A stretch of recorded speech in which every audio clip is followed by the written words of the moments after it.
بسم اللہ الرحمن الرحیم۔ محترم ناظرین، السلام علیکم۔ حاتم طائی عرب کے مشہور سخی اور نیک دل انسان تھے جو قبیلہ طئی سے تعلق رکھتے تھے۔ ان کا نام حاتم بن عبداللہ بن سعد الطائی تھا۔ ان کی سخاوت اور مہمان نوازی کے بے شمار واقعات مشہور ہیں اور عربی ادب میں ان کا ذکر کثرت سے ملتا ہے۔ حاتم طائی کی سخاوت کے چند مشہور قصے: دشمن کو خالی ہاتھ نہ لوٹایا۔ ایک بار دشمن قبیلے کے لوگ رات وقت حاتم طائی کے قبیلے پر حملہ کرنے آئے۔ اتفاق سے حاتم طائی کے پاس کچھ کھانے کو زیادہ نہ تھا، مگر جب دشمنوں کے بھوکے ہونے کا علم ہوا تو انہوں نے اپنا واحد گھوڑا ذبح کر کے ان کی مہمان نوازی کی۔ دشمن ان کی سخاوت سے اتنا متاثر ہوا کہ بجائے لڑنے کے ان کے دوست بن گئے۔ حاتم طائی اپنے بیٹے کی قربانی: حاتم طائی کا بیٹا عدی بن حاتم اسلام کے ابتدائی دنوں میں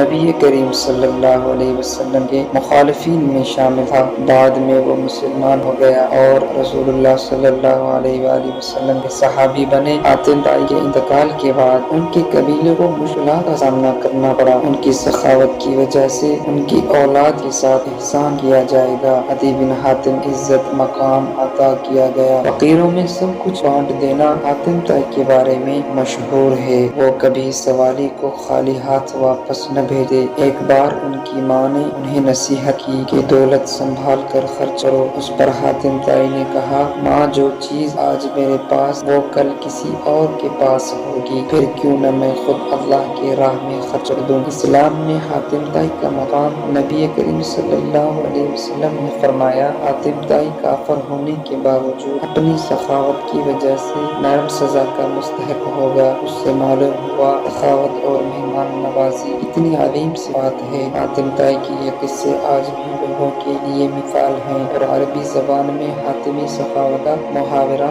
ان کی بے مثال دریا دلی کی علامت ہے۔